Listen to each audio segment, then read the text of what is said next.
Hello everyone, study with Monica में आपका स्वागत है। इस वीडियो में हम देखने वाले हैं क्लास 12th हिस्ट्री का जो हमारा 7 चैप्टर है उसके क्वेश्चन आंसर। क्वेश्चन नंबर 3 इस वीडियो में हम देखेंगे।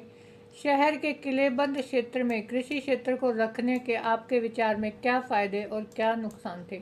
इस चैप्टर में हम बात कर रहे हैं विजयनगर साम्राज्य के बारे में। हमने देखा कि जो विजयनगर साम्राज्य था वहाँ पर बहुत ही सुदृढ़ तरीके से किलेबंदी की जाती थी। पूरे शहर को जो है दीवारों से, किलों से घेरा गया था। लेकिन वहाँ पर सिर्फ शहर को ही नहीं किले से घेरा गया था, बल्कि जो खेत थे वहाँ पर, जहाँ जो किसान थे, जो कृषि कार्य करते थे, और जो जंगलों का एरिया था उसकी भी किलेबंदी की गई थी। तो उसके क्या फ़ायदे थे और क्या नुकसान थे वो हम देखेंगे। विजयनगर शहर की एक महत्वपूर्ण विशेषता इसकी सुदृढ़ किलेबंदी थी। किलेबंदी की सर्वाधिक महत्वपूर्ण विशेषता यह थी कि इसमें शहर को ही नहीं बल्कि जो खेती के कार्य में आने वाला जो क्षेत्र था और जो जंगल थे आसपास के, उनको भी उस किलेबंदी के द्वारा घेरा गया था।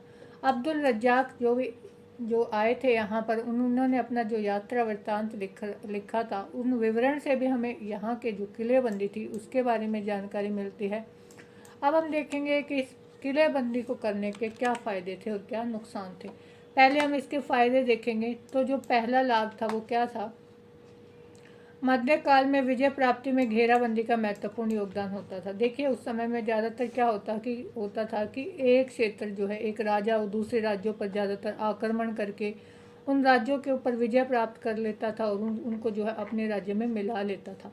तो उस समय पर जिस तरह के आक्रमणों से बचने के लिए जो घेराबंदी थी वो बहुत काम आती थी। अगर पूरे किले को, पूरे शहर को अगर जो किलेबंदी की गई है, घेरा गया है, तो उनका जो है जो शत्रु का जो है ईजिली वहाँ पर जो है प्रवेश करना वो आसान नहीं होता था।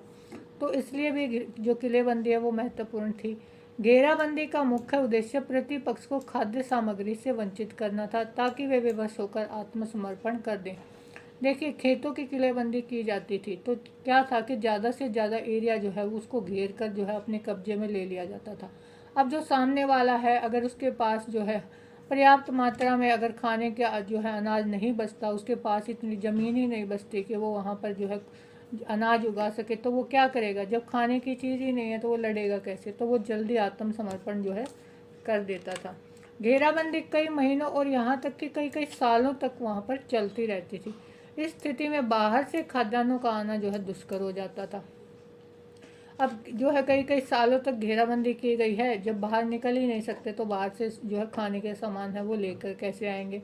तो किलेबंद क्षेत्र में जो कृषि क्षेत्र को रखने के परिणाम स्वरूप शहर को अनाज की कमी का सामना नहीं करना पड़ता था। तो जिस भी क्षेत्र में किलाबंदी की गई है तो वहाँ पर क्या होता था कि भाई उन्होंने जो है पूरे एरिया को घेर लिया, वहाँ पर जो भी फसल उगाई जा रही है, जो भी अनाज उत्पन्न हो रहा है, अन्नागारों में उसको भर लेते थे। तो जो भी वहाँ की जो जनता थी उसके लिए जो है खाने की आवश्यकताओं की पूर्ति वो कर लेते थे इजीली और कमी नहीं होती थी। इसके परिणाम स्वरूप घेराबंदी के लंबे समय तक चलने की स्थिति में जनता को भूखमरी से बचाया जा सकता था। अतिरिक्त अनाज को अन्नागारों में रख दिया जाता था जिसका प्रयोग आवश्यकता के समय किया जाता था। इस प्रकार जनता को अनाज की उपलब्धि में कोई कमी नहीं रहती थी। तो वही है कि भाई ज़्यादा से ज़्यादा एरिया को हमने घेर लिया, अब हम बाहर तो निकल नहीं सकते, तो जहाँ पर जो भी जो है फसल जो है उगाई है, जो भी अनाज उगाया है, वो अगर ज़्यादा है तो उसको क्या करते थे, अन्नागारों में अपना सेफ रख लेते थे ताकि आवश्यकता पड़ने पर उसका प्रयोग किया जा सके।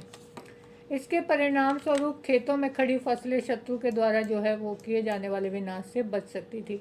अब जो है सुदृढ़ तरीके से अगर घेराबंदी की गई है तो जो सामने जो शत्रु है, जो आक्रमण करने वाला है हमारे ऊपर, वो इतनी आसानी से उस जगह में जो है प्रवेश नहीं कर पाता था और जो फसल होती थी वो बच जाती थी विनाश से।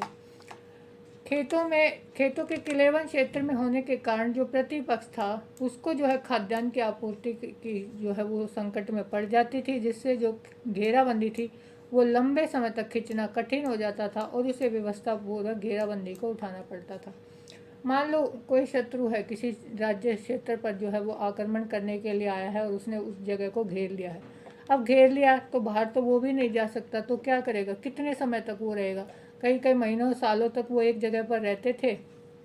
तो अब खाने की जो चीज़ें हैं उनकी कमी उसको पड़ेगी तो क्या करेगा, उसको अपनी घेराबंदी उठानी पड़ेगी और उसको उस जगह को छोड़कर जाना पड़ेगा। अब इसकी कुछ हानियाँ भी थी, कुछ लाभ हैं तो कुछ हानियाँ भी देखने को मिलेंगी। पहली हानि है वो क्या है कि कृषि क्षेत्र को किलेबंद क्षेत्र में रखने की व्यवस्था बहुत महंगी थी। देखिए इतना आसान नहीं होता किलेबंदी करना, बहुत ऊंची ऊंची दीवारें बनाई है, और सिर्फ ये नहीं कि दीवारें बना दिए, किले बना दिए, उनसे काम चल जाएगा। उसके रख रखाव के लिए सेना भी रखनी पड़ती है।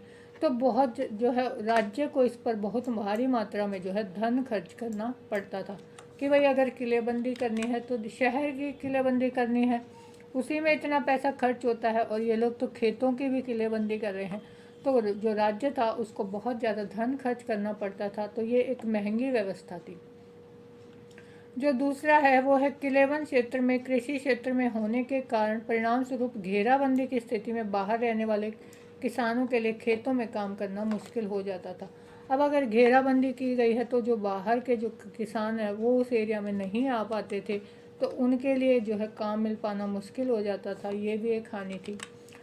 तीसरा है कि घेराबंदी की स्थिति में कृषि के लिए आवश्यक बीज, उर्वरक, यंत्र, ये सारे सामान कहाँ से लाना पड़ता है? ये तो बाहर से लाना पड़ेगा, बाजारों से लाना पड़ेगा।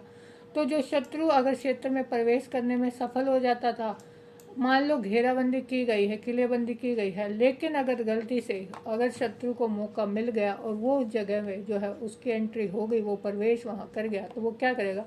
फिर वो आसानी से जो है सारी फसल को जो है वो नष्ट कर देता था, विनाश कर देता था।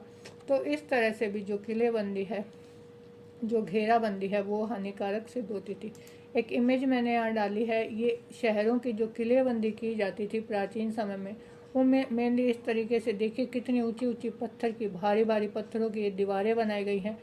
शहर में प्रवेश करने का जो है एंट्री का एक ही रास्ता होता था, और बाकी सारा जो एरिया होता था शहर के चारों ओर इस तरह की जो है किले, दीवारें बना दी जाती थी, जिससे क्या होता था कि भी कोई भी जो है आसानी से उस जगह पर कोई भी शत्रु जो है आक्रमण नहीं कर पाता था। ये था हमारा क्वेश्चन नंबर 3। 4th क्वेश्चन के लिए देखिए हमारी नेक्स्ट वीडियो। और अगर आपको कंप्लीट चैप्टर की एक्सरसाइज देखनी है तो आप स्टडी विद मोनिका पे जाके प्लेलिस्ट भी देख सकते हैं।